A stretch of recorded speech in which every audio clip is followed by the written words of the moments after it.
Bueno, muy buenas tardes a todos. Ahí se van sumando los espectadores a esta tercera sesión del Congreso Innovación y Proyectos para el Desarrollo Sustentable. Ante todo, quiero pedirles disculpas a todos los espectadores y, por supuesto, también a los panelistas, moderador y relator de esta sesión por la demora en el comienzo de esta tercera sesión. Ahí se están sumando rápidamente. Ya tenemos más de 40 espectadores y seguramente se vayan activando más. Aprovecho la ocasión también, mientras se siguen sumando, para informar sobre todo a los espectadores, a los panelistas ya se los dije, que estamos en el formato de seminario Zoom. Esto significa que los espectadores nos van a ver solamente a quienes estamos en pantalla. Lamentablemente en esta ocasión nosotros no podemos verlos, pero sí vamos a tener el espacio, ya están empezando a saludar todos a través del chat. Sí, por supuesto, pueden expresar todas sus salutaciones a través del chat. Y vamos a tener, luego de las presentaciones de los panelistas, de los oradores, un espacio de preguntas y respuestas. Los invitamos, por supuesto, a participar activamente, compartiendo sus preguntas desde el inicio, a través, sí, especialmente por escrito, a través del espacio de preguntas y respuestas que tienen en el menú del Zoom. Así que, bueno, por mi parte, bienvenidos a todos y presento formalmente a Mauricio Huaco Zúñiga, el arquitecto Mauricio Huaco Zúñiga, que es el decano de la Facultad de Arquitectura de la Universidad de San Agustín de Arequipa, Perú, que es el miembro del Consejo Directivo de FLACAM por Arequipa, Perú, y va a ser el moderador de esta sesión. Y también aprovecho para presentar a Gonzalo Garay, que es también arquitecto, con una gran trayectoria en la temática, en la arquitectura y en el urbanismo y en el diseño urbano, y que es nuestro miembro del Consejo Directivo de FLACAM por FLACAM Paraguay, miembro incorporado de FLACAM en Paraguay. Dicho esto, le dejo la palabra a Mauricio Huaco, nuestro moderador de la sesión, que seguramente va a presentar formalmente a nuestros oradores. Gracias, Mauricio, y gracias a todos los espectadores que se están sumando. Muchísimas gracias, Lucía.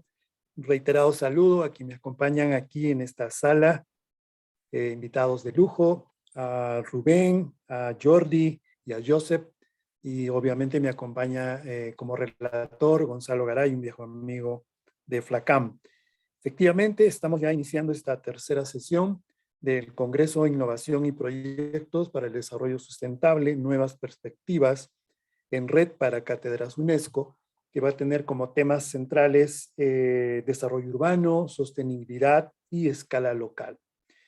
Estamos seguros de que estos temas nos van a llevar a explorar aspectos muy singulares y muy especiales, dada cuenta de que la población mundial ahora ya vive mayoritariamente en ciudades.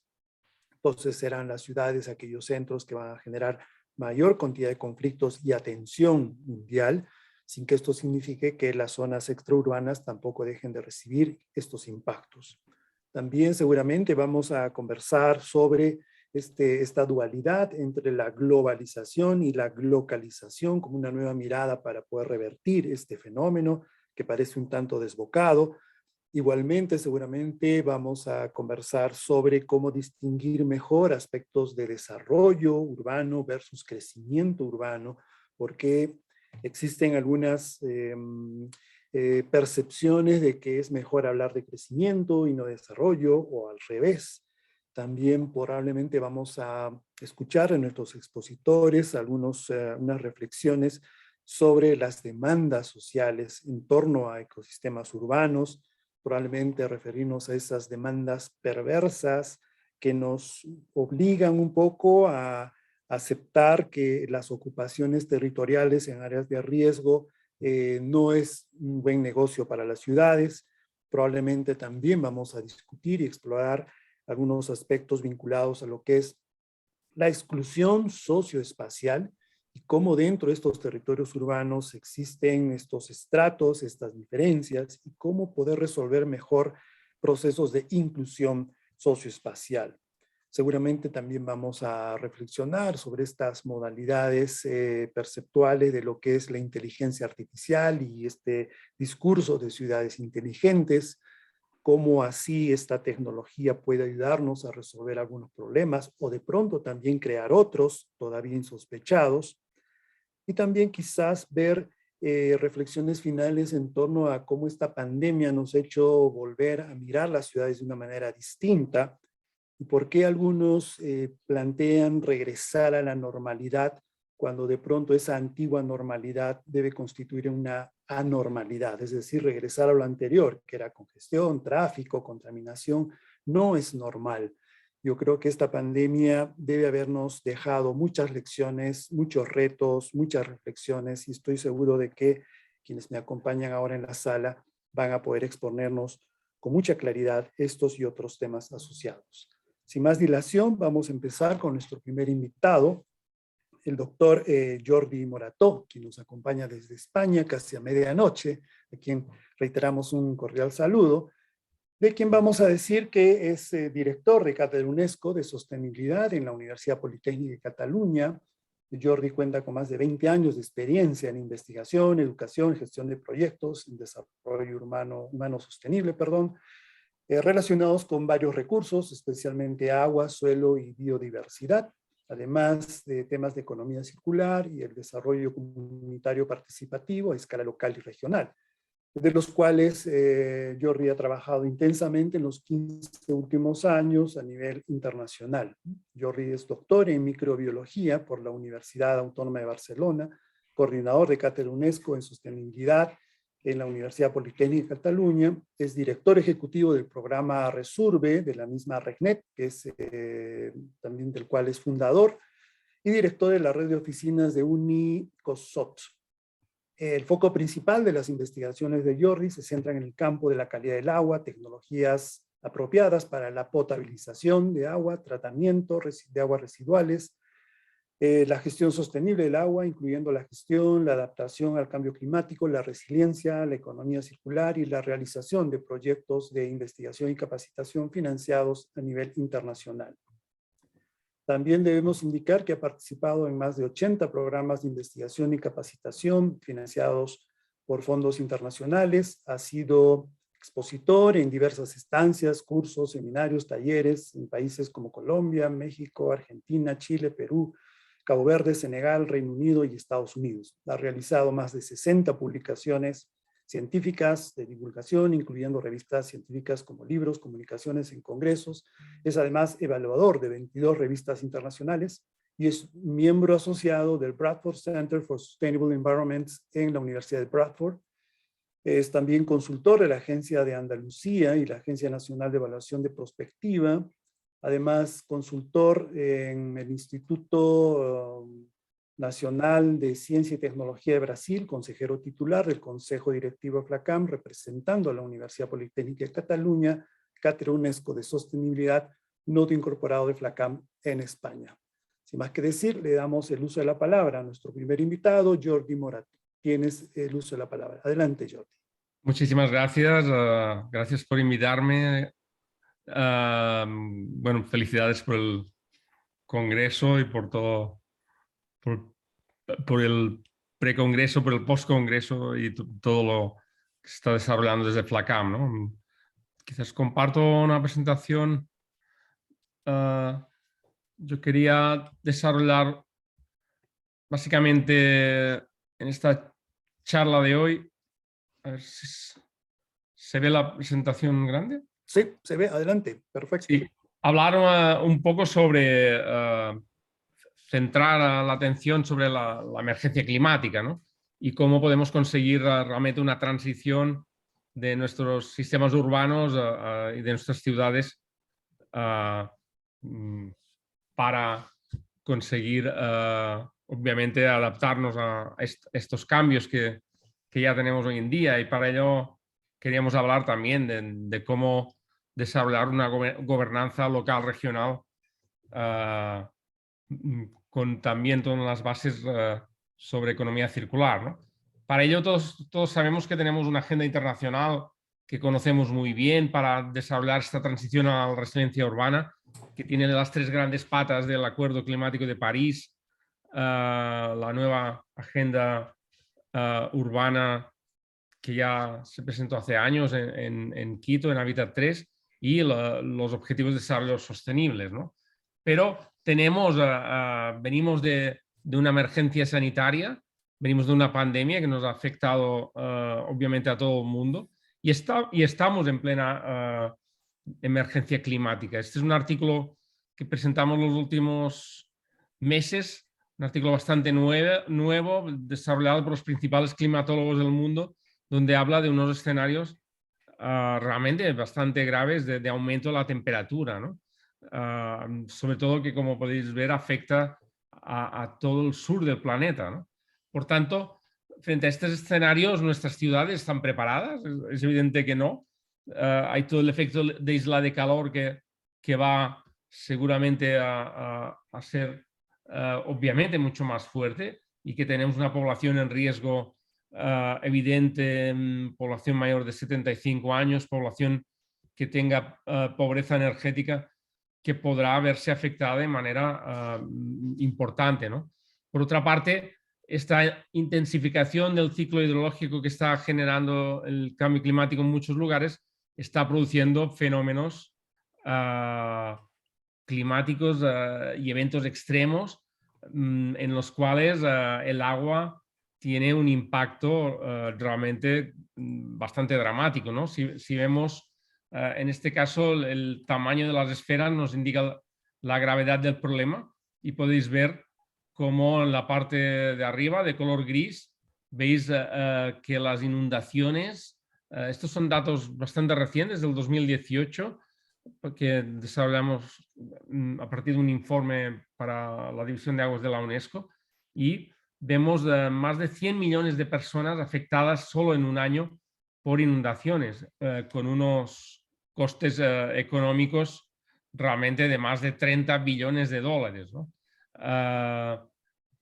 Para sequías, casi 55 millones de personas afectadas, en fin, y sigue muriendo gente, casi 800.000 personas mueren cada año por enfermedades de transmisión hídrica, ¿no? Por tanto, tenemos unos efectos y un impacto humano sobre el planeta y nuestros sistemas urbanos tienen también, evidentemente, un efecto negativo, ¿no?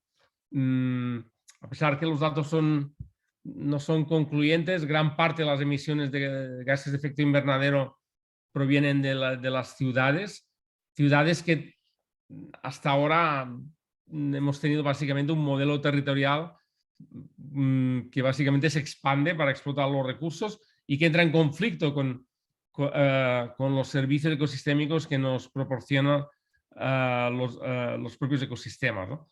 Por otra parte, tenemos un sistema económico lineal que genera una gran cantidad de residuos y todo ello produce obviamente un sistema actual de producción y consumo que está creando mucho más daño que el valor que genera, ¿no? Por tanto, frente a estos escenarios decidimos, tenemos que repensar, tenemos que transformar muchos de nuestros procesos, innovar y seguramente regenerar parte de lo que hemos dañado, ¿no? ¿Qué podemos hacer? En este caso, Europa añade dos patas importantes que se están trabajando también ya a diferentes niveles a nivel mundial, que son una estrategia ligada a una economía circular y otra estrategia ligada al uso de soluciones basadas en la naturaleza, ¿no? La economía circular es básicamente una economía regenerativa que lo que hace generalmente es obviamente mantener los recursos en uso y obviamente diseñar con un residuo cero. Esto es la parte, digamos, del ciclo técnico, la que veis en la parte derecha de color azul, pero mucha gente olvida que la economía circular también requiere regenerar los sistemas naturales, ¿no? Por tanto, en la parte de la izquierda tenéis de color verde, sería la parte del ciclo biológico, tiene que ir conjuntamente con el ciclo técnico, ¿no? Por tanto, cualquier abordaje que utilicemos con economía circular tiene que tener en cuenta esta economía regenerativa por diseño, ¿no? Por tanto, hoy en día estamos repensando todos los procesos, no solo industriales, sino todos los procesos que intervienen en las ciudades, pensando cómo podemos circularizar y generar estos sistemas regenerativos por diseño que mantengan el valor de los recursos, del agua, del suelo, de la energía, que mantengan el valor de los productos y los procesos y que al mismo tiempo limitemos las entradas de materias primeras y de energía que cualquier ciudad necesita, ¿no? Por tanto, todo esto viene de con toda una serie de políticas en la Unión Europea que se han consolidado, que primero estaban focalizadas en los residuos y que hoy en día ya se están desarrollando con todo un paquete legislativo realmente muy amplio. Aquí tenéis toda la serie de directivas que desde el 2015 se han venido implementando. Y cabe resaltar en 2019 el Green Deal, el nuevo acuerdo verde firmado por todos los países europeos, que impulsa toda una política de descarbonización y que marca un objetivo complementario de descarbonizar Europa a 2050, ¿no? Por tanto, tenemos toda una serie de paquetes legislativos que van acompañados de unas medidas también económicas para cambiar, en este caso, todas las ciudades europeas con un enfoque de ver cómo podemos cambiar climáticamente y volver resilientes nuestras ciudades, ¿no? Las inversiones se están centrando en 4 áreas fundamentales. Son el área de las tecnologías limpias y renovables, el área de eficiencia energética en los edificios, todo lo relacionado con transporte sostenible y finalmente toda la parte relacionada con las TIC, con los sistemas digitales, ¿no? Por tanto, estas son las áreas básicas de investigación y de inversión, pero es indudable que tenemos que innovar todavía en muchos aspectos y ver cómo podemos aplicar también esta economía circular en las ciudades, ¿no? Como caso curioso, China está aquí, es muy pequeño, pero en este gráfico veis el desarrollo de patentes relacionadas con economía circular de materias primeras y podemos ver que China es la línea discontinua. Desde el 2005 empieza a trabajar de una manera bastante potente la innovación y el 2014, el último año que teníamos datos, China tiene más de 3.000 patentes al año, mientras que toda Europa tiene alrededor de 300 y Estados Unidos más o menos igual. Por tanto, es evidente que en este sentido China también está investigando mucho, ¿no? ¿Cómo podemos trasladar y tener una gobernanza local, regional, con todas estas directrices que en nuestro caso vienen de Europa? Bien, yo he representado aquí Cataluña, Barcelona, nosotros estamos en Terrassa, en esta pequeña, es la tercera ciudad de Cataluña. Es evidente que toda esta gobernanza que viene de Europa se está trasladando a nivel estatal, pero también, y aquí viene muy importante, no solo a nivel regional, sino también a nivel de las pequeñas bioregiones que en Cataluña tienen una división administrativa que se llama las comarcas, que están siendo muy activas en la transformación de los territorios.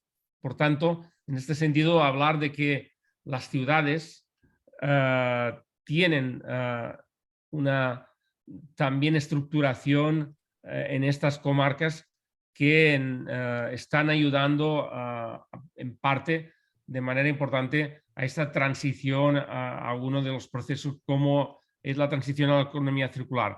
En nuestro caso, en la comarca del Vallès, que es donde está Terrassa, desarrolló ya en el 2016 la red Vallès Circular, donde están todas las alcaldías, donde están las universidades y donde están todos los gremios de empresarios. Por tanto, es una red que trabaja de manera conjunta, que desarrolla, por ejemplo, marketplace, donde jornadas donde se comparten los problemas y se comparten las soluciones y donde las diferentes ciudades tienen un espacio también para ver cómo poder solucionar y avanzar en varias de estas normativas, ¿no?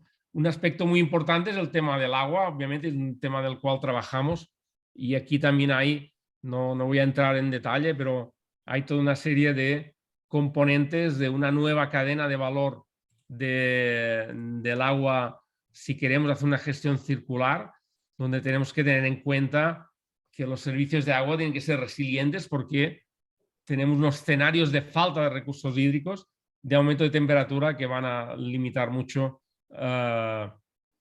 obviamente, las fuentes de agua, ¿no? Por tanto, hay todo un abordaje de recursos hídricos saludables, del uso sostenible del agua, y que hay un punto fundamental que es cómo desarrollamos este abordaje en las ciudades, ¿no?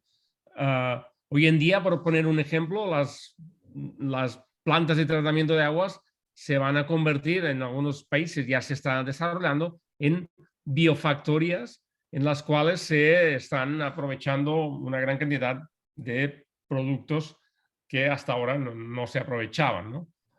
O el aprovechamiento de lodos también de las depuradoras.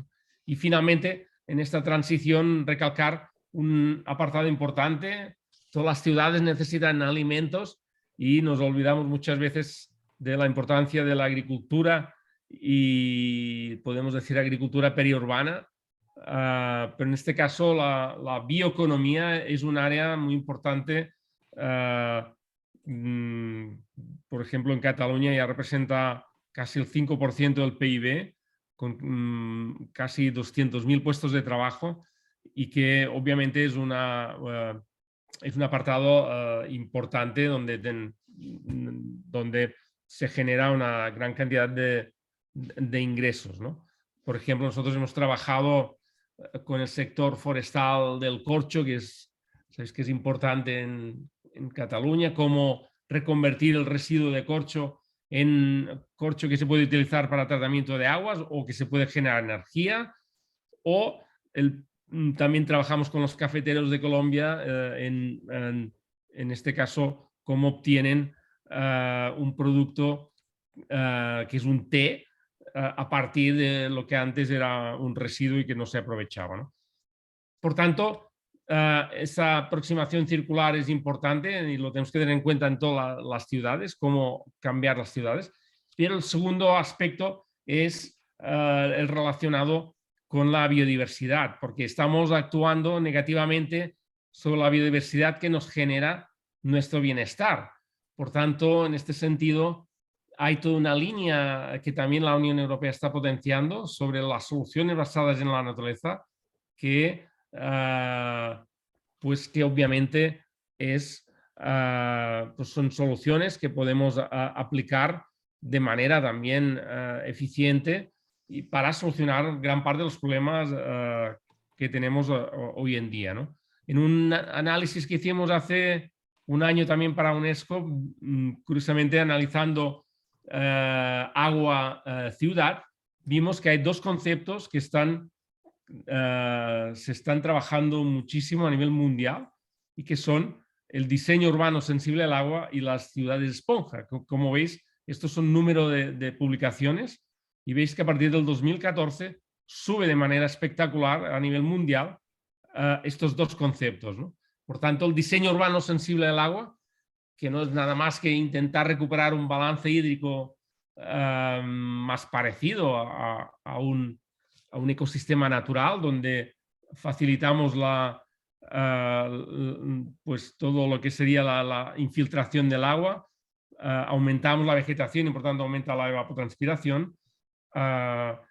Pues es un sistema que se está empezando a implementar en diferentes partes del mundo, ¿no? Y que estamos transformando las ciudades a través de esto de diseño urbano sensible al agua. China tiene un programa de 30 ciudades nuevas, barrios nuevos, que los están desarrollando con este abordaje de ciudad esponja, que viene a ser un poco el mismo concepto de utilizar estanques de retención que previenen las inundaciones, sistemas de drenaje sostenible, etcétera, ¿no? Hay muchas tipos de soluciones basadas en la naturaleza. No voy a...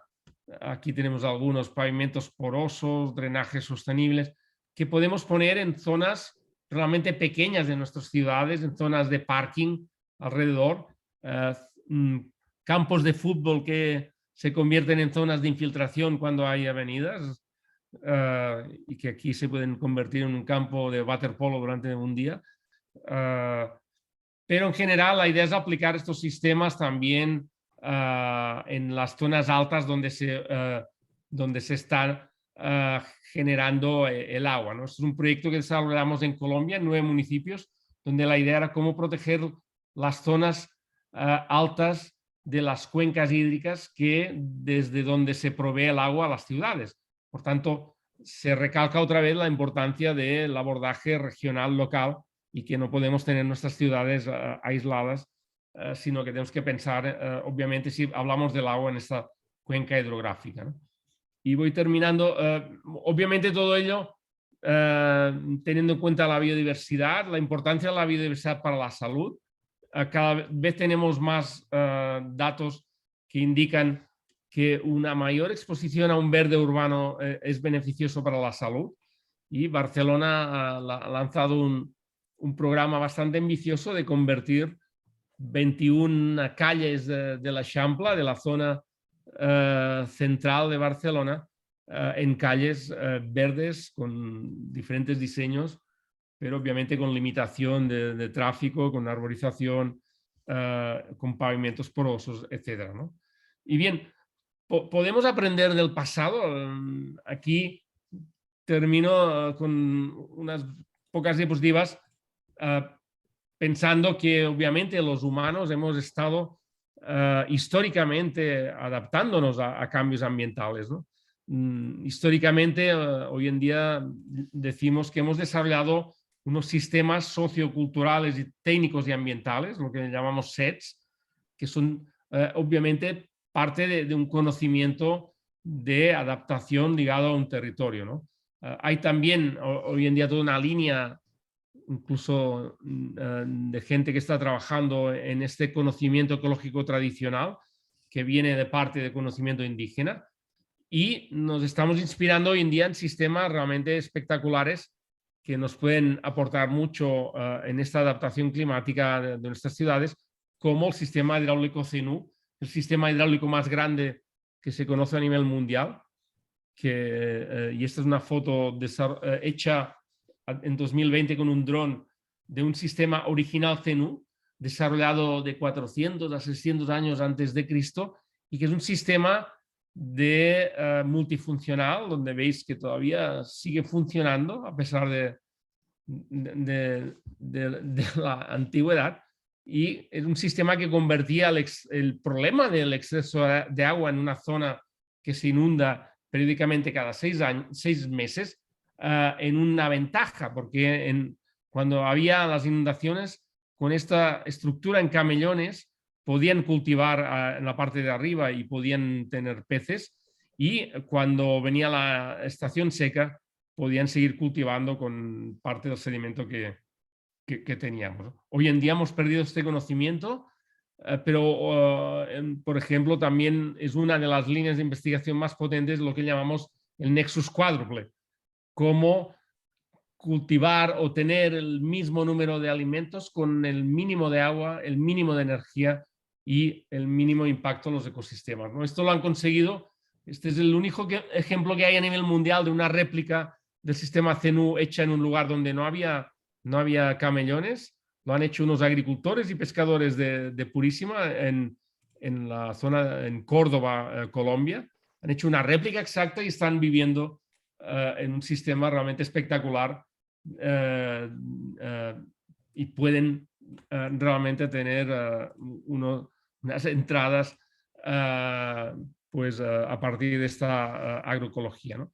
Termino, por tanto, el reto es cómo definir a partir de una planeación urbana, pero también con un acuerdo de gobernanza global que no solo implique la ciudad, sino que implique también su región, cómo configuramos estos sistemas sociotécnicos donde incluyamos la economía circular, donde incluyamos este nexus cuádruple y donde incluyamos la resiliencia que nos permita realmente adaptarnos a estos cambios importantes que tendremos, ¿no? Por tanto, muchas gracias y creo que, no sé si me he pasado un poco, pero gracias. Muchas gracias, Jordi. Ha sido una excelente presentación. Prácticamente nos has bombardeado con una serie de conceptos y temas muy interesantes.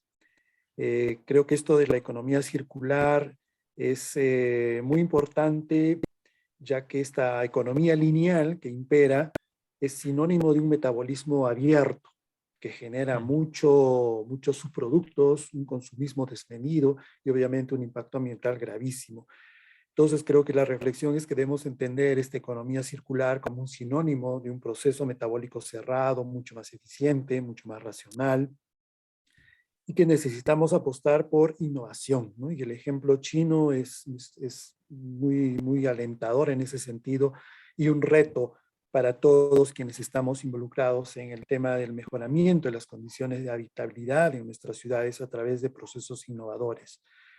Ver que este nuevo concepto de entender la infraestructura urbana, sanitaria, tradicionalmente conocida como plantas de tratamiento, deben ir mucho más allá y abordar este tema, este concepto de convertirse en biofactorías. Yo creo que el tema de las biofactorías, asociado a lo que es la bioeconomía, la biodiversidad y el propio biourbanismo, nos da una salida muy interesante para poder acercarnos a esa adaptación que tú planteas como un reto, pero que a través de estas miradas al pasado también, este pasado rico que nos has hecho recuerdo en el caso de Colombia con estos camellones, nos puede ayudar a entender de que no todo está mirando hacia adelante, sino que también debemos hacer una parada, mirar atrás, repensar, reinventarnos sobre estos modos de producir eficientemente nuestros recursos, ¿no? Y creo que estas lecciones del pasado deben estar siempre presentes en esta mirada al futuro. Muchísimas gracias, Jordi, por tu presentación. Nos ha encantado. Muchísimas gracias. Gracias a vosotros. Vamos a invitar a nuestro segundo invitado, al doctor Josep María Llop Torné, quien ya está en sala. Josep María es exdirector y miembro de la Cátedra UNESCO de Ciudades Intermedias en la Universidad de Lleida. Es arquitecto urbanista por la Escuela Técnica Superior de Arquitectura de Barcelona. Fue director de urbanismo de Lleida, director de urbanismo de Barcelona antes de los Juegos Olímpicos en el año 92, director de urbanismo y medio ambiente en Lleida del 91 al 2003. Ha sido presidente de la agrupación de arquitectos urbanistas de Cataluña, profesor de la Universidad de Lleida y de la Escuela Superior Técnica de Arquitectura de Barcelona. Ha sido primer premio de urbanismo de Cataluña como director del Plan General de Urbanismo de Lleida en el año 95 al 2015 y medalla del Colegio Oficial de Arquitectos de Cataluña en el año 2010. Coordinador de un proyecto común de la red Urbal sobre gestión y control de la urbanización y la CEPAL desde el año 96 hasta el año 2011 en el Programa Internacional de Trabajo de la Unión Internacional de Arquitectos sobre ciudades intermedias y urbanización mundial. Actualmente, Josep María es director de la Cátedra UNESCO Ciudades Intermedias de la Universidad de Lleida, a quien recibimos muy cordialmente y le cedemos el uso de la palabra. Adelante, Josep María.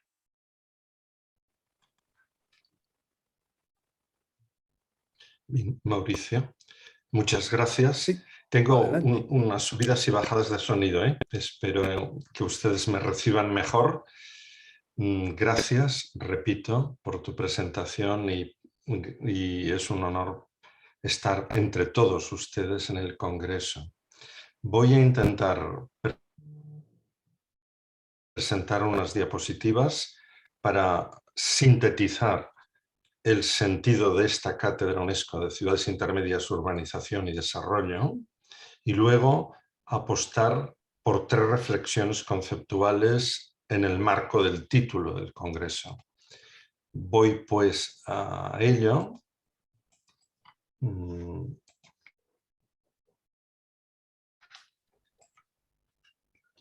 directamente. Nuestra cátedra surge de un proceso previo de construir conocimiento en red sobre las ciudades intermedias del mundo. En la pantalla que ven ustedes delante verán reflejado en el mapa mundial y la lista, si alguien tiene curiosidad, serán pocos segundos, estará presente, donde se fueron sustanciando datos elaborados por personas de cada una de esa ciudad en dos registros. El color rojo es vinculadas a la Unión Internacional de Arquitectos, el color azul es vinculadas a la Universidad Politécnica de Cataluña. Verán que la profundidad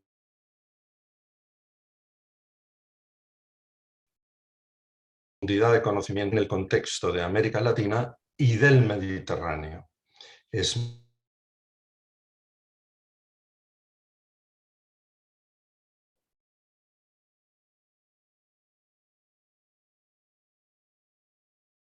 luego verán más conocimiento sobre las ciudades de un modo comparado, valorando reflexiones entre una red internacional, y la cátedra coordinó toda la elaboración del conocimiento y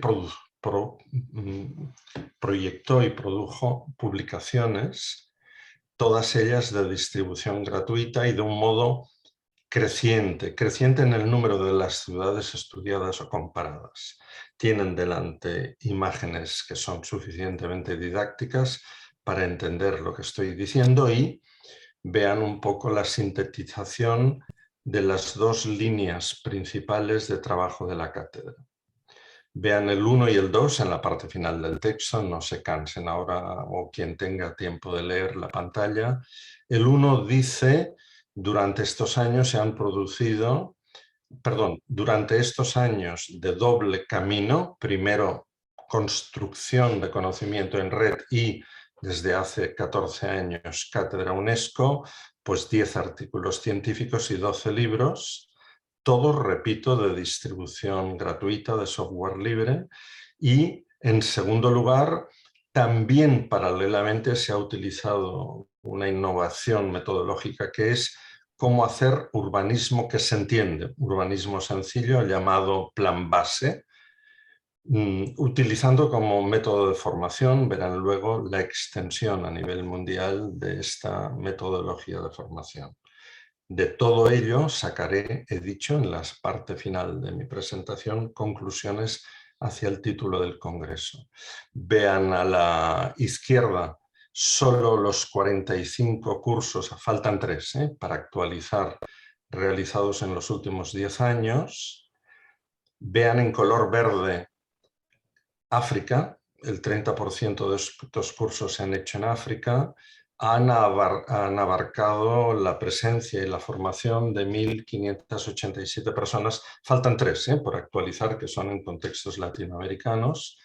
1.587 personas que son mayoritariamente profesionales de la ciudad, no solo arquitectos, sino ingenieros, biólogos, politólogos, también algún político.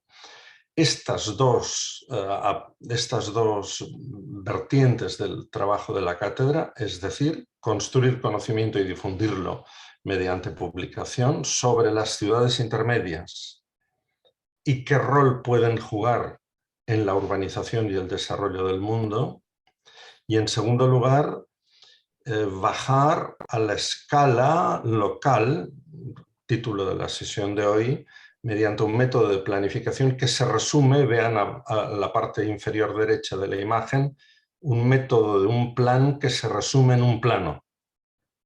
Un método, le llamo ya claramente, de urbanismo inclusivo. Esto es los frutos de nuestro trabajo que nos permiten, en los últimos años ha habido una especial dedicación al contexto africano, lo han visto en la pantalla anterior, el número de cursos en África en color verde, abarcan 60 ciudades africanas estudiadas directamente en los cursos de formación. Los cursos suponen 3 días de trabajo es un coste muy bajo para todos.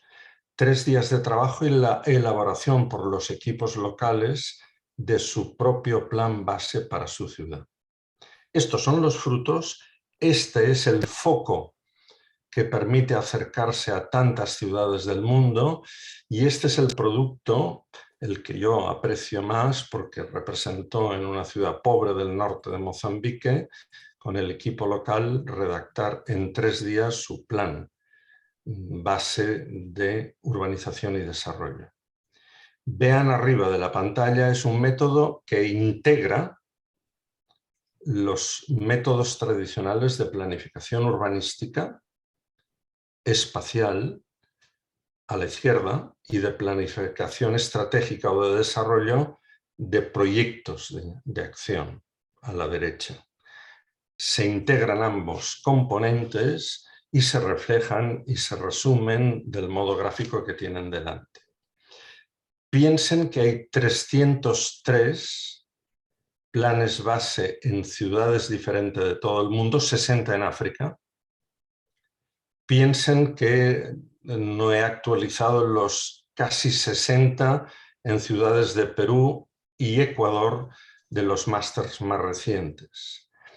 Esta mirada permite no solo complementar la teorización y la información científica comparable de los libros anteriores y permite añadir una visión local, escala local, muy precisa porque hoy por educación no les enseño ejemplos para no alargarme, pero ya pueden empezar a intuir que sería muy nutriente para la conversación ver la diversidad de estos planes.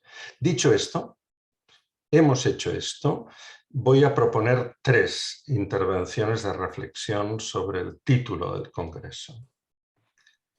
Primero, innovar no por innovar, sino innovar en las direcciones que permitan que el desarrollo o crecimiento urbano y territorial, expresamente urbano, que es más antrópico que otros procesos más ruralizadores del territorio, innovar para que el desarrollo urbano respete y se integre y integre los componentes de la segunda parte del título de hoy, de un concepto de desarrollo sustentable. En términos de cultura local, de ecosistemas y, no he de repetir, la excelente conferencia de Jordi Morató en los términos de economía circular, etc. Innovar en la dirección de que el desarrollo urbano tenga condiciones de desarrollo sustentable mejor. Para ello es imprescindible pasar del concepto de urbanismo participativo que atribuye a los presentes un rol, participen en mi plan, no, a urbanismo inclusivo, hagamos planes juntos. Y esto es un cambio conceptual de paradigma que les estoy enseñando materializado. Este plan de Lichinga lo hicieron 12 personas locales, más una arquitecta sin fronteras y quien les habla. Pero integrar la cultura y la actoría, la presencia activa y protagonista de las poblaciones locales, fíjense, para poder desarrollar ese espacio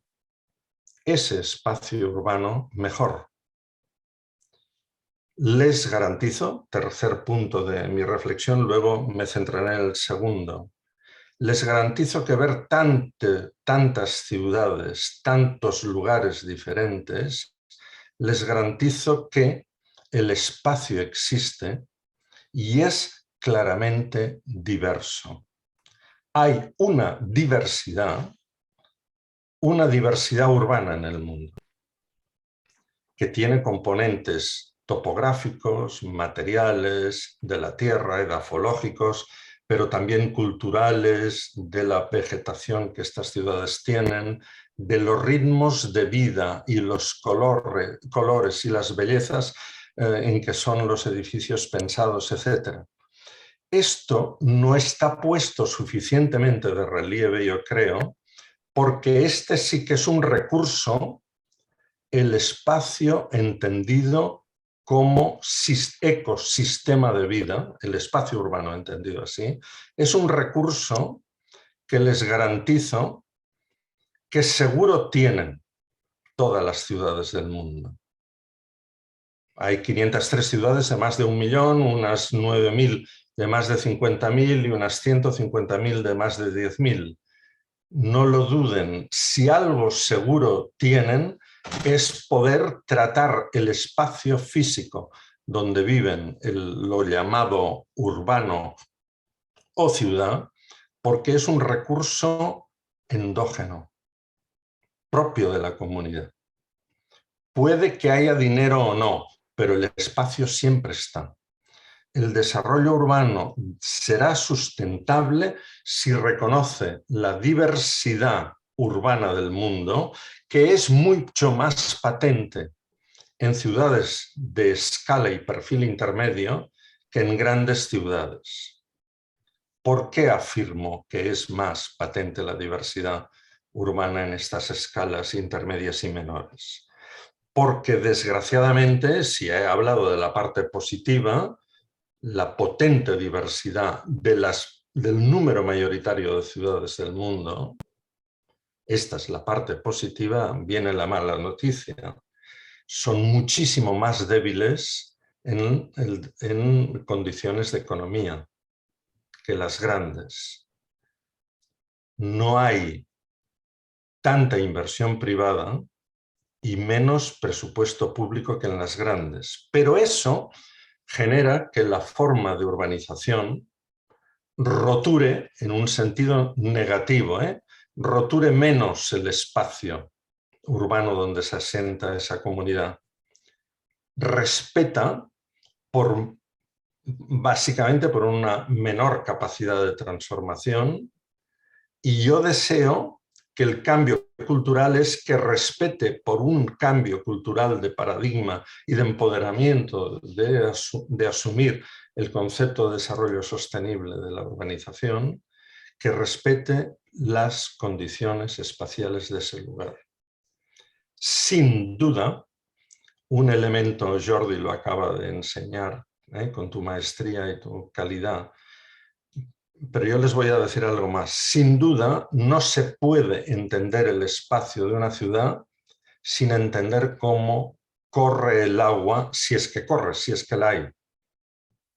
Es un dato clarísimamente, no solo ambientalista o ecológico, sino exactamente morfológico y de cómo se usa el espacio público por la comunidad.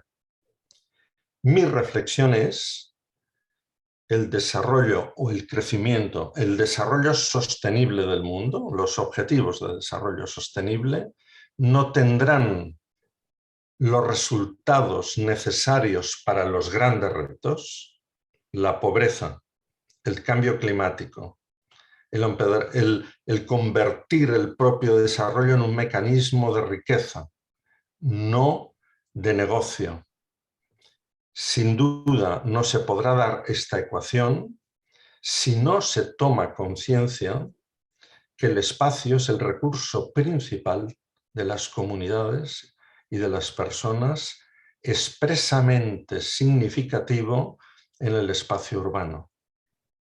Este es un dato que podría representar no un urbanismo inclusivo en el tono que les he dicho antes, es decir, un urbanismo que no sea ni tecnocrático ni distante de la cultura local, sino que se entienda, sino que además estoy diciendo que la población pasará de ser un actor de participación a un actor de cogestión de los desarrollos. Les afirmo que esto será muchísimo más rico a nivel mundial si, como se dicen en los eslóganes, se localizan los ODS en la escala local. Porque la escala local existe. Es inmensamente potente. Es inmensamente diversa. Y aunque sean ciudades más pobres que las grandes, son ciudades donde se cuida más el vivir. Y por cierto, la población de la franja de las ciudades entre 1 millón y 50.000 habitantes solo viven un 5% menos que en las grandes. Por tanto, cuidar también a esta población para que viva, pero además viva correctamente en el lugar, pero además son los nodos, estas ciudades, del sistema urbano y territorial, y son las oportunidades de que en los territorios pueda añadirse valor y calidad ambiental y ecológica, economía circular, economía social y introducción de valor añadido a los procesos básicamente de agroalimentación del mundo, pero también los forestales y otros. He querido, resumo, en dos vertientes. Uno, reflejarles un poco que hablamos con una mirada extensiva de amplio abarque internacional, pero para hacerlo entendible como tesis de que la escala local es imprescindible para que el desarrollo sostenible del mundo pueda enfrentar, transformando los retos que la humanidad tiene, que han estado visiblemente y bien presentados antes. Gracias por vuestra atención y me concentro en escucharles ahora. Josep María, muchísimas gracias por la exposición. Te has ceñido exactamente al tiempo previsto y nos dejas con muchos aportes. Destaco esta importantísima producción científica global de acceso poco restringido, que de alguna manera va a permitir socializar todas estas experiencias para lograr el objetivo que nosotros buscamos. También reconocer que este aporte de lograr este urbanismo inclusivo a través de este producto que tú llamas el plan base, que de una manera muy, muy sencilla, voy a decir ese término con mucho respeto, pero que integra instrumentos de planeación tradicionales, sofisticados, lentos y complicados, en un formato de fácil entendimiento por quienes tú llamas, y muy bien llamas, los cogestores del desarrollo y no simplemente los actores, a quienes normalmente se involucran o se invitan en estos proyectos de urbanismo participativo o de planeamiento participativo. Creo que hemos dado un paso adelante en esta nueva mirada de este urbanismo inclusivo, este nuevo paradigma que nos debe llevar a reconocer el potencial que tienen las ciudades intermedias con todas las ventajas competitivas y comparativas que asumen frente a ciudades grandes que ya tienen problemas no resueltos y cada vez más difíciles de resolver, frente a aquellas ciudades pequeñas que miran a las ciudades intermedias y miran a las grandes ciudades como el paradigma a seguir y que no necesariamente debiera ser ello. Muchas ciudades intermedias tratan de copiar los modelos de solución urbanística de las grandes ciudades, cometiendo gravísimos errores. Yo creo que deben mantener su personalidad y sobre todo reflexionar sobre esta escala local que debe mantenerse para que las instancias sean lo más caminables posibles, tratar de no depender excesivamente de las tecnologías o del consumo de combustibles fósiles, sino buscar medidas de uso más racional del suelo urbano, que como también muy bien lo has explicado, podrá faltar el dinero, pero el suelo está ahí esperando soluciones innovadoras que sean lo mejor para todos, sin que necesariamente sean costosas para el erario municipal. Yo creo que estas reflexiones también sobre cómo entender los ríos urbanos como indicadores del nivel de cultura ambiental de las comunidades. Algo que yo siempre converso con mis estudiantes es, si quieren conocer una ciudad, simplemente vayan a ver su río, cómo lo tratan. si es accesible o no es accesible, si el agua que corre se puede tocar o no se puede tocar. Simplemente el río se convierte en un indicador importantísimo de esa cultura ambiental que toda ciudad probablemente descuidan y que muy bien podría convertirse en el elemento de cambio de esta sostenibilidad inclusiva que planteas y mencionas muy bien. Muchísimas gracias, José María, nos ha encantado la exposición. Invitamos a todos los que nos están acompañando a hacer llegar sus preguntas. Justo empiezo yo, ¿qué pasa? Y nos vamos invitando ahora y nos vamos a la conversación con Rubén. Rubén, ¿tienes problemas de audio, Rubén? No te escuchamos, si puedes ir viendo ese tema. Ahí estoy, me había Perfecto, perfecto, Rubén. Bueno, Rubén es un viejo conocido nuestro, de todos, pero para aquellos pocos que todavía no conocen a Rubén o lo ven por primera vez, vamos a hacer una breve presentación. Rubén obviamente es presidente del Foro Latinoamericano de Ciencias Ambientales, Cátedra UNESCO, la red UNITWIN para el desarrollo sustentable. Es arquitecto y urbanista, es doctor en regeneración urbana y sustentabilidad por la Universidad Politécnica de Madrid. Es presidente del Foro Latinoamericano también, actual. Es director de la consultora CEPA, del Centro de Proyectación Ambiental. Es director de la maestría en desarrollo sustentable de la Universidad Nacional de La Plata, director de la Cátedra Libre de Políticas de Sustentabilidad, y ha desarrollado pues una destacada participación y tiene una destacadísima trayectoria muy innovadora en el campo de la sustentabilidad y la planificación ambiental. Es un referente tanto en lo proyectual como en el campo académico, tanto en América Latina como en diversas partes del orbe. Entre otros trabajos se destacan los planes y las propuestas de desarrollo urbano y ordenamiento territorial en ciudades como Florianópolis, Porto Alegre, Gramado en Brasil, Punta del Este en Uruguay, La Plata, Salta, Mar del Plata, Comodoro Rivadavia y Puerto Madryn en Argentina, Nuevo León, Cuernavaca y Monterrey en México y en Asunción en Paraguay. Ha sido profesor de las Universidades Nacionales de La Plata, Mar del Plata y la Universidad de Belgrano, profesor invitado en más de 30 universidades en casi todo el mundo, visitó la mía y con mucho orgullo lo digo, y hoy dirige la carrera de maestría en desarrollo sustentable en la Universidad Nacional de Lanús. Creador de la red FLACAM, Cátedra UNESCO, que agrupa más de 20 universidades y centros de excelencia en diversos países de Iberoamérica. Ha escrito una veintena de libros, centenares de artículos y ha obtenido premios y concursos en arquitectura, urbanismo y planificación. Sin más que decir, dejo con ustedes a Rubén para que nos pueda compartir sus experiencias y reflexiones sobre el tema de esta tercera sesión. Adelante, Rubén. Muchísimas gracias, Mauricio. Es un gusto encontrarlos a todos ustedes. Yo no sé si porque son viejos amigos, porque son queridas personas, pero me parece estar asistiendo a una ocasión que va a ser memorable. Y ojalá todos los que están participando, hasta los más recientes, a los que no nos conocen aún, sientan esta sensación de una jornada memorable, de un conjunto de jornadas memorables desde que empezó el Congreso. Adelante, por favor.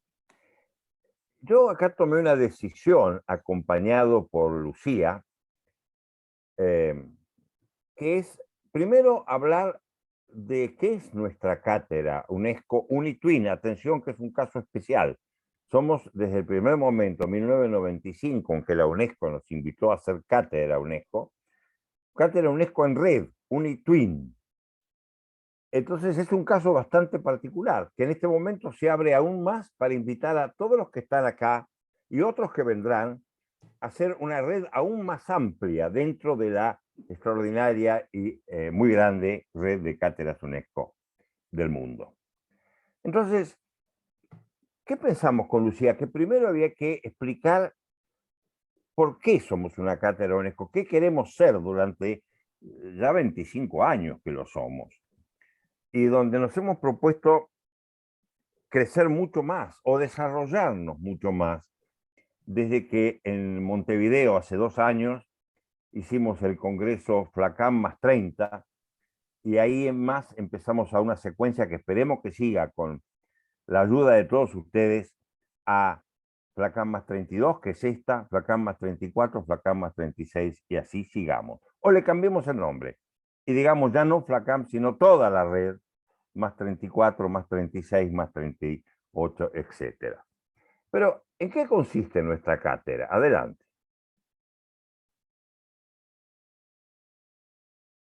No sé si... Ahí está. En 1989 decidimos crear un grupo y una red que se llamó Foro Latinoamericano de Ciencias Ambientales. Ese grupo y esa primera red, creada en Montevideo, porque la UNESCO nos invitó a hacerlo en su sede regional de esa preciosa y querida ciudad de Montevideo, de entrada apuntamos a hacer una red. Señores, estamos hablando de hace 23 años. Perdón, 33 años. Una red hace 33 años no era un término común. Pero esa red se basaba en otra idea innovadora, la fuerza del proyecto, como decía hace un rato Agustín. La fuerza de la ideación que supera el diagnóstico para pasar a la acción. La fuerza de proyecto que es arrojar un proyectil. Es una antigua expresión de los romanos, donde de allí surge proyectación, proyectualidad y términos que estamos reciclando y resimantizando permanentemente. Después que el gran filósofo Julio Carlo Argal nos dijo que sin proyecto no hay destino. Y también que nos dijo, sin destino no hay proyecto. Para poder tener proyectos tenemos que tener identidad y fuerza. Pero ese proyecto tiene que ser un protestismo, tiene que ser, este es un neologismo del Club de Roma, si no me equivoco, el hecho de que el proyecto es una forma de protesta, protesta activa. Y para hacerlo tuvimos que recurrir inmediatamente a ir mucho más allá de las disciplinas. Ya veníamos trabajando en la Fundación CEPA de Argentina mucho tiempo antes en interdisciplina y transdisciplina, como nos enseñaba ya en aquella década la UNESCO. Entonces, ir a pensar todo transversalmente y buscando la integración desde una mirada totalmente sistémica, un nuevo paradigma ya en auge en aquellos años, en búsqueda del holismo, del holon, de la totalidad. Una de las primeras cosas que descubrimos en ese andar fue que, como bien decía José María, el espacio es fundamental y para nosotros el espacio es el territorio y es el paisaje. Advertirán ustedes que estamos tremendamente consustanciados entre varios de los que hablamos, y me temo que entre todos los que hablamos, lo cual sería mucho más hermoso aún, con muchos de los cuales trabajamos ya desde hace 20, 30 años. La multiescala, el territorio permite y exige pensar en el árbol y en el bosque. No es el bosque o el árbol, sino que es el árbol para comprender el bosque y el bosque para entender el árbol. Entonces la multiescala, cuando tuve la ocasión de hacer una gran exposición en Milán en 1999, un gran maestro de la arquitectura moderna me dijo, no, multiescala no se puede. O se es arquitecto de casas, o se es arquitecto de aeropuertos, o se es arquitecto de hospitales. Pues se equivocaba. Hoy ya esto lo sabemos. Y entonces, para entender una ciudad tenemos que entender todas sus escalas. Las casas particulares, el río que la pasa, su periferia, su centralidad, sus transportes, su sanitarismo, su salubridad. Pero para entender la ciudad tenemos que entender el territorio. Y cada vez más digo que tenemos que trabajar la ciudad desde afuera para entender lo que le pasa a la ciudad. Desarrollo metodológico fue la consecuencia más natural. Había que explorar el nuevo paradigma con nuevos epistemes, con nuevas teorías del conocimiento. Y entonces el desarrollo de metodologías de sustentabilidad y sistemas complejos nos llevó a leer muchos libros, pero también tener que crear libros nuevos. En un riesgo, y no hay riesgo si no hacemos nada. el proyecto es un riesgo, el cambio es un riesgo. Y ya lo dijo Edgar Morin, estamos en un cambio de época y no solo en una época de cambio. Pero para hacer todo esto teníamos que crear líderes. Entonces rápidamente fuimos hacia la maestría en desarrollo sustentable, que formó casi 1000 amigos, yo diría, alumnos de toda América Latina, incluso algunos de Estados Unidos, algunos de España. Esto fue el origen, adelante. Pero entonces, la proyectualidad en acción se empezó a hacer desde nuestra originaria sede de Argentina en la Fundación CEPA, pero luego con alianzas con muchas de las otras sedes que se fueron creando, universidades, centros de estudio, grupos de profesionales con vocación de ONG, y empezamos a hacer proyectos.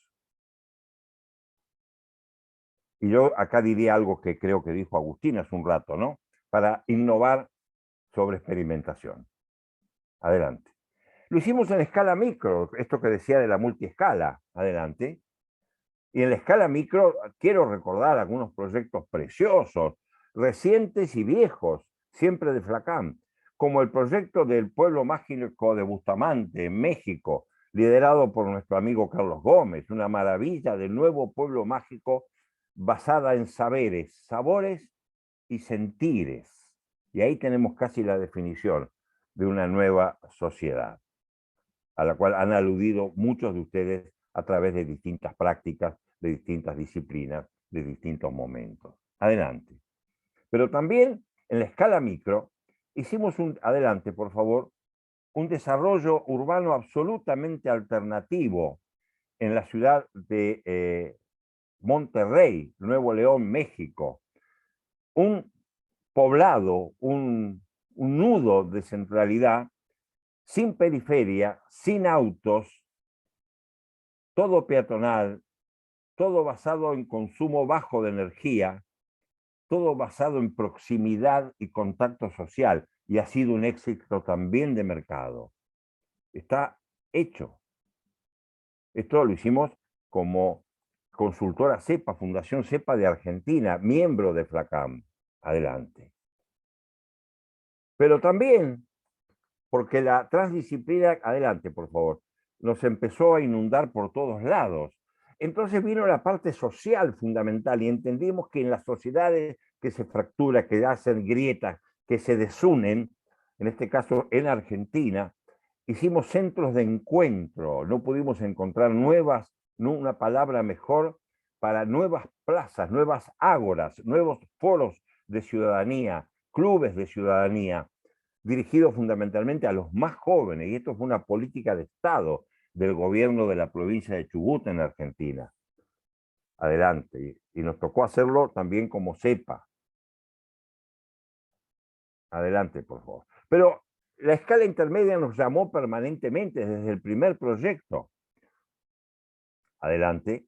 Y entonces con distintos grupos, en este caso con nuestros amigos de FLACAM Paraguay y el ahí presente querido amigo y gran arquitecto Gonzalo Garay, desarrollamos ya durante casi 20 años o 30 años, ¿no es cierto, Gonzalo?, la franja costera de Asunción, donde justamente incluimos a miles de habitantes en cientos de situaciones de participación, donde el lápiz también estaba en la mano de los pobladores y donde hicimos desde las macro obras como la franja, como la avenida costanera, a las viviendas sociales, a los procesos de capacitación, hablando guaraní, los amigos de Paraguay que nos ayudaban, que por supuesto yo no lo hablaba. Entonces, obras que empiezan a cubrir toda una ciudad en una transformación que empezó hace 30 años, premonitoria de todos los sistemas de reciclaje de agua, de utilización de las tecnologías locales, de recuperación de la participación social, de recuperación de todo lo que ustedes nos están diciendo, que ya en el 92, y reitero, con Gonzalo Garay como director de Desarrollo Urbano de Asunción, pudimos practicar en esa bella y querida ciudad. Adelante. Lo que les estoy tratando de decir es que FLACAM entendió y pudo trabajar en todas las escalas, en muchos países, con mucha participación y siempre en red. Y uno de los casos más bellos, que lo citó Sergio Guevara hace un rato, fue la creación de la Reserva de Biosfera Urbana de Santa Catarina en Brasil, donde creamos el concepto, creamos la taxonomía. Vino Sergio Guevara a acompañarnos. Desarrollamos un proceso de recreación de toda la reserva de la Mata Atlántica en Brasil. Adelante. Ya estamos, ¿no es cierto?, en una escala territorial muy amplia, en una escala poblacional muy amplia. Y trabajamos en la concepción de las microrregiones, que esto nos está llevando a los últimos conocimientos. Y vamos entendiendo que la macroescala solo se puede resolver también con las microescalas componentes, como un sistema articulado de muchas partes. Y este proyecto, con los amigos de la Universidad Nacional del Litoral en Argentina, de la microrregión insular aledaña a la hermosa ciudad de Santa Fe, fue un proyecto demostrativo de que era posible trabajar con la gente y actuar desde la escala más pequeña para transformar el territorio insular de una gran región en la cuenca del río Paraná. Adelante. Y en esa misma región de Argentina, también con la gente de la Universidad Nacional del Litoral y el aquí presente y gran amigo Enrique Miura, trabajamos en la idea de las microrregiones productivas, agrícolas, intensivas, con un proceso de participación, de inclusión magnífico, recreando las economías circulares locales y un gran proceso de educación. Y como ustedes ven, siempre hay actores diferentes, de regiones diferentes, agrupados en la red FLACAM. Creo que la red FLACAM debe decirse a sí mismo como que aprendimos a trabajar en red hace ya 32 años y aprendimos a aplicar el holismo y la búsqueda de la sustentabilidad. Claro que hoy sabemos mucho más, claro que si hoy hacemos un cóctel mezclando las espléndidas lecciones de todos nuestros amigos en este congreso, podemos hacer las cosas aún mucho mejor, pero el proceso y la experimentación son el camino necesario. No asombrarse por algunos logros y quedarse pasivos en que yo no puedo. O no creer que todo se lo puede y no explorar y largar ideas peligrosas, sino un proceso en red y de experimentación transdisciplinaria. Adelante.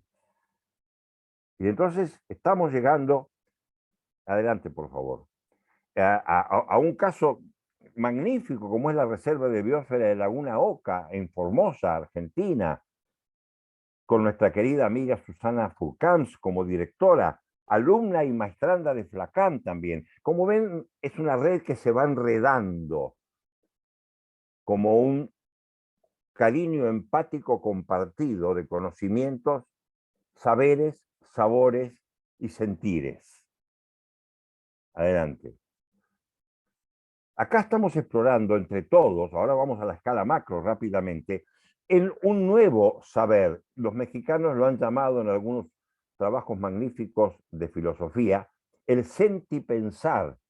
Cuestionamos el pensamiento racionalista ilustrado, cuestionamos el positivismo, cuestionamos la universidad clásica disciplinaria, como muchos ya lo han dicho. Ya estamos buscando desde la inocencia de los 30 años, yo diría, cuando empezamos todo esto, estábamos buscando estos caminos, que ahora queremos abrir más y compartir con más. Y entonces eso nos llevó también a ser llamados por la política nacional para diseñar el Plan Federal de Turismo como una red colaborativa con todo el territorio y las fronteras. Y este plan lleva ya la 4ª edición, donde se lo va mejorando y se lo va actualizando, pero sigue siendo hoy el Plan Nacional de Turismo de Argentina, a pesar de grandes cambios políticos. Adelante. No sé por qué se demoran en llegar las imágenes. Si nos hace... Adelante, por favor. Bueno, y en ese sentido, quiero ir terminando con un proyecto magnífico, creo que falta 1 o 2 nada más, el proyecto del cólera, donde lo hicimos entre las sedes de FLACAM de Argentina y Bolivia, pero también habría que mencionar España, que a través de entidades y organizaciones sin fines de lucro importantes, precisamente de Cataluña, llegamos a la Unión Europea, conseguimos apoyo y trabajamos en cambiar las causas de los fenómenos. A esto quería llegar. No va a haber solución, no va a haber sustentabilidad si solamente disminuimos los efectos. Atención, amigos, en alguna de las presentaciones creo que hubo una dominante atención a minimizar los efectos. Si no se cambian las causas, los efectos vuelven. Hay que cambiar las causas, como atender profundamente a las causas del cambio climático, si no podremos tener más tsunamis, menos tsunamis, más calor, menos calor, distintos riesgos, distintos dramas, pero el cambio climático lo vamos a seguir produciendo. Entonces acá fuimos a buscar al proceso de producción para entender las injusticias y hacer hábitats alternativos, e intervenir en los procesos de agroalimentarios, intervenir en los procesos de producción. Adelante.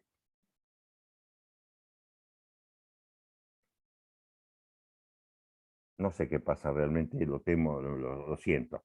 Bueno, hicimos Rubén, un gran... es el delay de las comunicaciones, ¿no? Evidentemente bueno. hay delay en el internet y eso hace que a vos, yo paso la imagen y a vos te llegue unos segundos después. Gracias, Lucía.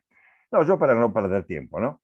Y mañana ustedes van a ver uno de nuestros proyectos más emblemáticos, porque prácticamente contiene todo esto que estamos diciendo de las experiencias de FLACAM. El proyecto Camino del Gaucho, entre 3 sedes de FLACAM, Argentina, Uruguay, Brasil, y que acá mostramos el caso brevemente de la provincia de Buenos Aires, donde ruralidad, urbanidad, producción, consumo, cultura, identidad, tradición, patrimonio se aunan en un único proyecto de gran magnitud territorial y mínimas acciones locales. Adelante. Creo que ahora sí tenemos ya la última.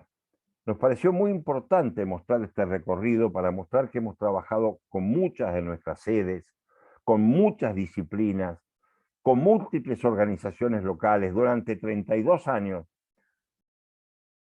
Y acá, por último, Geoparque Toro Toro, con Brasil y Bolivia, extraordinario proyecto que también está en proceso de aprobación por UNESCO y que fue liderado o es liderado, mejor dicho, por nuestro querido amigo Rualdo Menegat. Bueno, ahora sí creo que viene el último, Lucía, y vamos ya a las conclusiones. Entonces, bien decía José María Lió, plan base para muchas localidades y ciudades. Yo diría proyectos para muchos y muchos casos. La red, el trabajo inclusivo, pasar de actores a autores, decimos nosotros, para dejar bien calificado esto de los cogestores. Tienen que ser coautores directamente. Y entonces terminamos esta secuencia con un proyecto que nos enorgullece. Este año, un gran movimiento mundial, el movimiento de nuestro propio patrimonio, OWH, nos encargó coordinar el grupo de trabajo internacional de sustentabilidad. Y llamamos a casos de estudios en todo el mundo. Y hubo más de 100 casos de estudio de todas las naturalezas, donde involucramos a toda la red FLACAM. Entonces, acá estamos trabajando para un patrimonio sustentable y no objetual, no elitista, no de puntos focales. Fíjense qué interesante, qué paralelo con las reservas de biosfera. La reserva de biosfera ya no como un sitio hacia adentro, decía Sergio Guevara, sino como un proceso de actuación que involucra todo el territorio. Y acá, el patrimonio mundial, la Convención Mundial de Patrimonio, en un proceso hacia el objeto patrimonial en su contexto social, económico, histórico y territorial, y no como un elemento elitista, conservado, encerrado. Adelante. Bueno, en camino hacia FLACAM 32, más 32. ¿Dónde estamos hoy? Hay un tesoro atesorado, pero ¿cuál es lo nuevo? Lo que estamos trabajando con ustedes, lo que queremos involucrarlos, lo que queremos plantearles el día en la 10ª sesión como la propuesta de futuro. Bueno, hoy queremos que la red sea precisamente una red de innovación, en el sentido de ir más allá hacia el desarrollo sustentable y la justicia social. Pero queremos para eso fundarlos en la solidaridad, que es otra manera también de entender la generosidad profunda y la empatía transversal. De abajo para arriba, mucho de esto nos lo pidieron nuestros jóvenes en el Congreso de Montevideo de hace 2 años, en Flacán más 30, que no seamos solamente una generación gerontológica, con grandes sabios, pero de muchos años, sino que seamos una red de abajo para arriba, con muchos jóvenes renovando nuestros conocimientos y nuestras fuerzas. Con economía circular, qué suerte que Jordi se centró casi en este tema, porque es el tema que también nos estamos centrando nosotros. Una economía cultural, circular, pero una economía no solamente de la producción, una economía del conocimiento, una economía de la recreación, una economía de la cultura, una economía de la salud. Un querido amigo brasilero nos está enseñando en este momento que para comprender el desarrollo sustentable es preferible vender el desarrollo saludable, que probablemente esto lo entienden todos los sectores sociales y todas las edades. Yo me he permitido involucrar una frase en mi último libro. Tenemos que reaprender a dibujar el mundo, no solo nuestra casa, nuestras medianeras, nuestra propiedad. Bien por el contrario, como bien decía José María León, el espacio en esta ciudad, en estos pueblos, es el principal elemento. ¿Y a qué espacio se está refiriendo?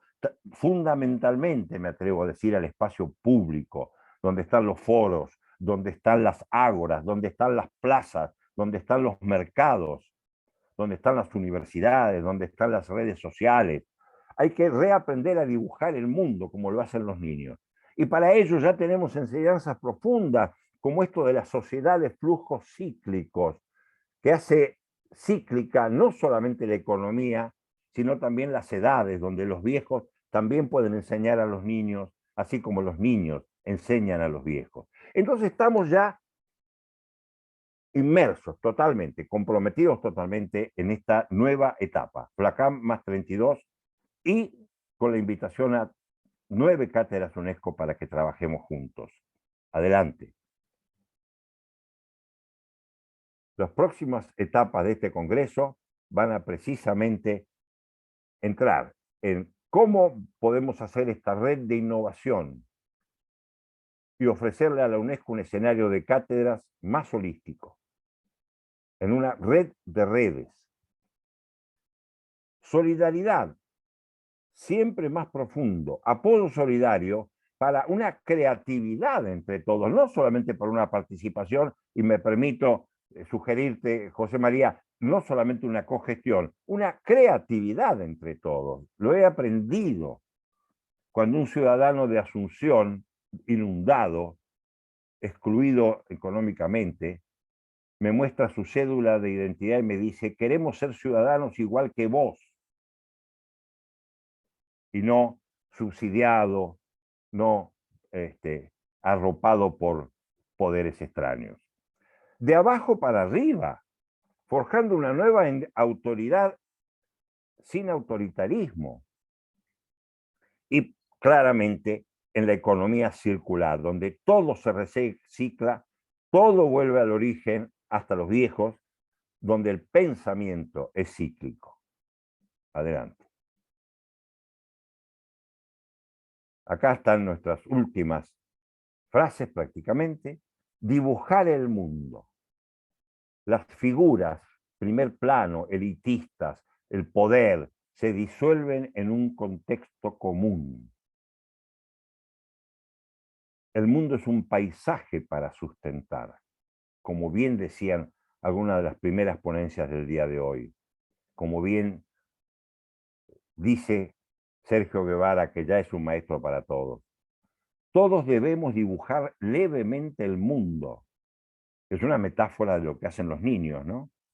Para honrar sus ciclos y la belleza de la vida. Y para esto la sociedad debe ser inclusiva, las decisiones deben ser consensuadas, la convergencia sustituye a la divergencia y a la irritación. Adelante. Este es el mensaje que presenta FLACAM al convocar a este congreso. Y veremos que en la presentación de mañana del Camino del Gaucho y en nuestro turno en la 10ª sesión para plantar ideas de innovación podamos empezar a concretar con todos ustedes. Muchas gracias. Muchísimas gracias, Rubén. Ha sido Rubén Pesci nuevamente explicándonos un poco de manera muy sintética la filosofía flacamiana. Nos ha hecho un recuento de los orígenes, de las bases conceptuales. Me gustó mucho recordar este protestismo proyectual que debe ameritar siempre preguntarnos por qué lo que estamos haciendo se hace de esa manera y no de otra, que puede ser mejor. Nos ha recordado el trabajo multiescalar que debemos tener siempre quienes practicamos la proyectualidad y haciéndonos una reflexión sobre lo que viene a futuro, ¿no? Con FLACAM +32. Me ha gustado mucho el concepto, la idea de dibujar el mundo, dibujar el mundo para redibujarlo nuevamente con las mejoras que van a provenir seguramente de todos los proyectos inspirados en esta filosofía flacamiana. Muchísimas gracias, Rubén. Más bien agradeciendo la atención de todos los que nos han acompañado en esta tercera sesión y estaríamos a la orden para poder responder algunas inquietudes y preguntas que se habrían formulado.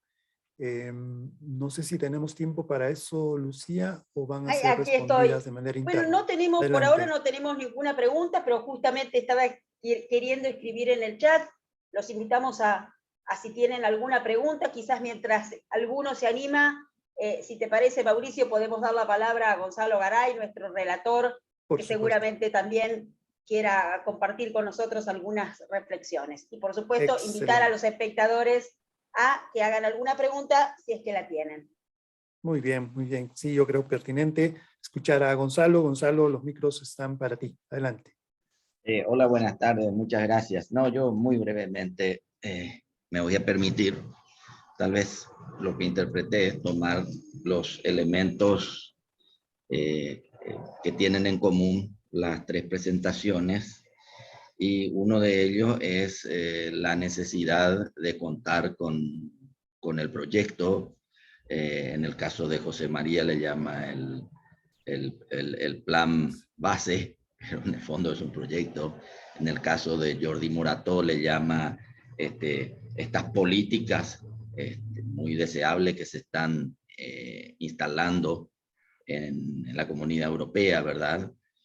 Sobre todo él se ha referido a la economía circular. Entonces, y Rubén ha hablado desde luego que una de los paradigmas de FLACAM siempre ha sido el poder del proyecto, el poder que tiene el proyecto para cambiar la realidad. El otro elemento en común creo que ha sido cómo elaborar ese proyecto, y ahí, bueno, también se ha hablado de la participación, la inclusión de los actores involucrados en un proyecto, la imprescindible necesidad de esa participación y de ese involucramiento y de ese compromiso, ¿no? Porque puede haber, si no viene el compromiso después para llevar adelante, nos quedamos ahí. En el compromiso entra el tema de la gobernanza. En todos los casos se ha hablado de pasar a la acción, ¿verdad? No simplemente la producción de conocimiento por el conocimiento, sino que también como instrumento para pasar a la acción, para cambiar las realidades que hacen falta cambiar. Entonces también en común veo esa necesidad de esa gobernanza. Y ese es un punto, esto ya no es, ya es un pequeño comentario propio, ese es un punto que justamente lo venimos hablando hace muchos años con Rubén, que muchas veces seguimos, entre comillas, este manual basado en esa participación, en esos acuerdos, en esos compromisos sustentados por un proceso proyectual, a su vez basado en los diferentes saberes, y llega después el momento, aunque pareciera que uno ha seguido lo que manda el manual, a la hora de aplicar, por lo menos en algunos países, y puedo hablar del mío, del Paraguay y de mi ciudad, resulta sumamente complejo, difícil, y seguramente ahí entra un actor clave que es la polis, que es el sector público, que es el gobierno nacional en sus distintos niveles o local. No quiero extenderme mucho, Rubén puso de ejemplo el Plan Maestro de la Franja Costera de Asunción, pues eso efectivamente lo comenzamos en el año 92, imagínense, y seguimos en eso. Felizmente ha empezado después de 20 años, hace 10 años, a convertirse en realidad, pero con muchísimas lagunas, ¿verdad? Con muchísimas discontinuidades. Entonces no es tan fácil la cosa. Y ahí entra un punto clave, seguramente que tiene que ver también con los distintos lugares, las distintas culturas en las que vivimos. Me da la impresión que en nuestros países de Latinoamérica resulta más difícil esa gobernabilidad, porque generalmente, yo lo veo así, hay dos cuestiones. Una es que la institucionalidad es muy débil, puede haber todas las leyes perfectas, todo, pero la institucionalidad, las instituciones no tienen la suficiente fortaleza ni credibilidad, por razones entendibles. Y el otro factor que yo encuentro que es central en esto es el capital social. No hace falta explicar que a mayor capital social, o sea, es coincidente que los países generalmente que tienen mayor capital social tienen mayores niveles de desarrollo. No hablo económico solamente, de desarrollo sustentable, de calidad. Y bueno, ese es un trabajo que hay que hacerlo y hay que construirlo todos los días. Y sin duda que a partir de ese elemento común, que es el proyecto, bueno, a partir de ahí se puede ir generando estos procesos que como hemos dicho, basados en la participación, los acuerdos y los compromisos de los diferentes actores que tienen que estar en eso. Hasta ahí, y me disculpan si no interpreté del todo bien las distintas exposiciones. Muchas gracias. Gracias a ti, Gonzalo. Efectivamente, hay elementos comunes en nuestros tres expositores que giran en torno a conceptos sobre cómo entender el proyecto, y lo que es fundamental, y nos preguntamos todos, cómo pasar de estos proyectos a acciones que realmente cambien la sociedad para bien. Has tocado perfectamente los vacíos, los baches, que creo que no solamente ocurren en Paraguay, sino en gran parte de América Latina y quizá en otras regiones del mundo, que impiden que estos planes se concreten a corto plazo, que se queden solamente en ideas. Tenemos una primera pregunta de Franco Mauricio García Guerra para Rubén. Franco pregunta, como ciudadano de una ciudad amazónica, ¿de qué manera la arquitectura sostenible puede influir en la calidad de vida de los ciudadanos? Pregunta Franco Mauricio García Guerra. Franco, muchísimas gracias. Brevísimo, es un mundo lo que estás preguntando. Adelante, Rubén. Perdimos tu audio. Sí, a ver, creo que justo hubo un problema de conexión. Sí, es señal, es señal. Ahí está. Demos un minuto, ahora sí. Ahí estamos, qué suerte. Bueno, más breve aún. Es un mundo lo que preguntás, pero lo resumo en 2 palabras, y quizás con alguna invitación a algunos cursos nuevos que estamos haciendo. Hay 2 maneras de entender este fenómeno. Uno es con una arquitectura sustentable, es decir, con incorporación de variables nuevas, el clima, el ahorro energético, el manejo del agua, para hacer la arquitectura como edificio, como edificación, menos perjudicial al ambiente y por lo tanto menos agregadora de problemas a la insustentabilidad dominante. Yo prefiero otra manera, que incluye esa, pero que agrega mucho más. Hay una arquitectura para la sustentabilidad.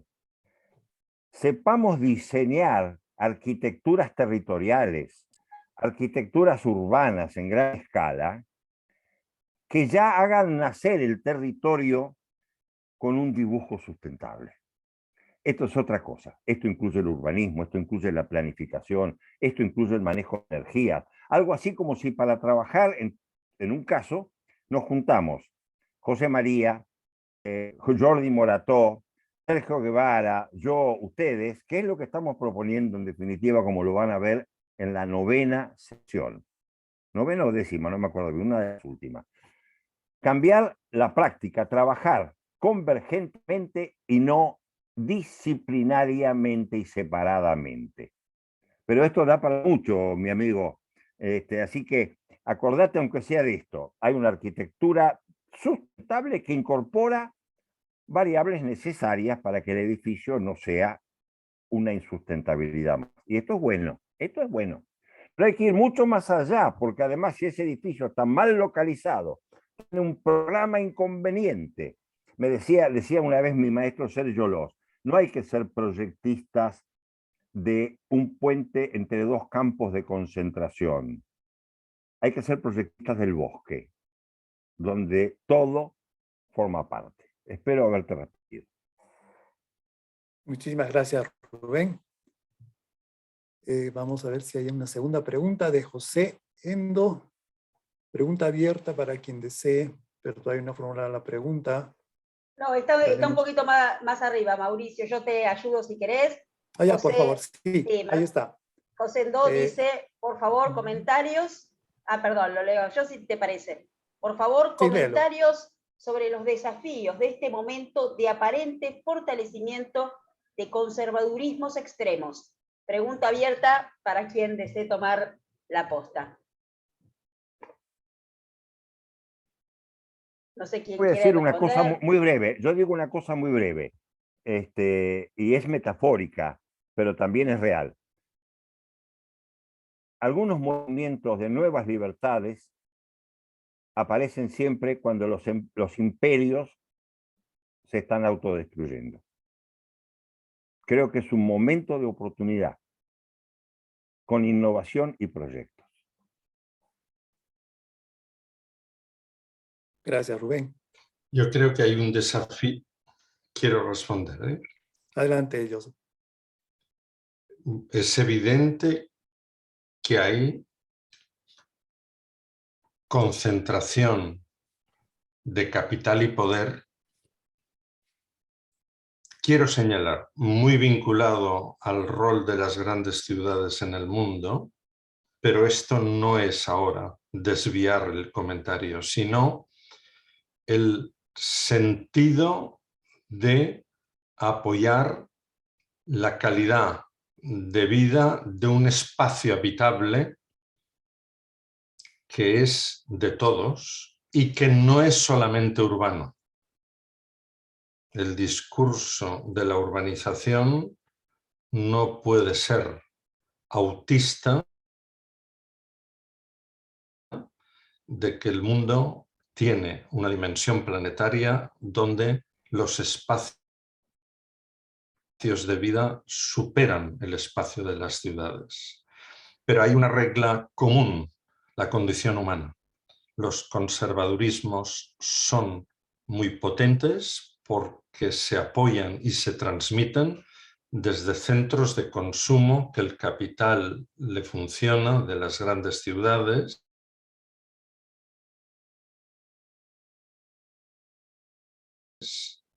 y es el de pensar en esta horizontalidad y respeto para las personas, perdonen la broma ahora, sencillas, ¿eh? Es un juego de palabras ahí, que viven en un planeta Tierra, como miembros, como partes, no solo principales del planeta, ¿no? Yo creo que ahí hay un cambio que no solo es teórico, sino que es profundamente ético, filosófico, que debe alimentar la técnica y el proyecto, ¿eh? Usando ahora una referencia también.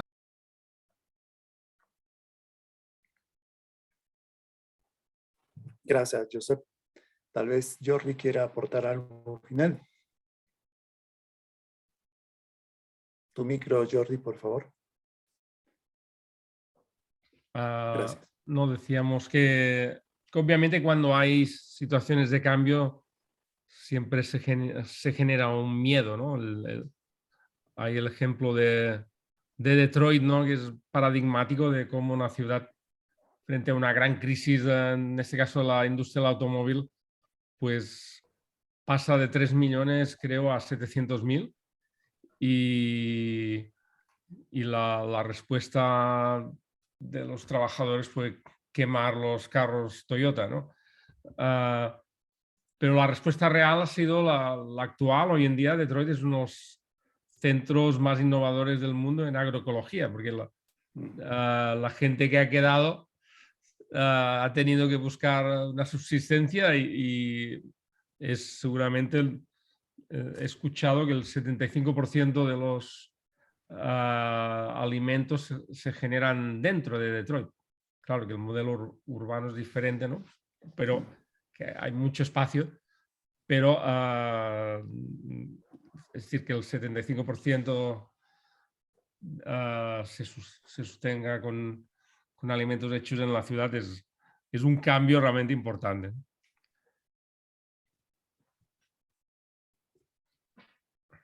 Bien, sí, Jordi, claro, tienes toda la razón y especialmente verlo en un país que tradicionalmente estaba centrado en lo que es el automóvil, por ejemplo.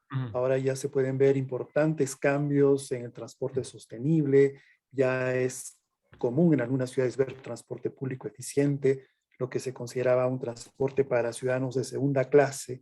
Ahora y esto ya está cambiando estos paradigmas. Creo que por ahí tenemos todavía esperanzas de ver que estas nuevas formas de pensar y repensar la ciudad están en perfecto estado de ebullición y son oportunidades para nosotros para analizarlas y plantearlas con mejores soluciones.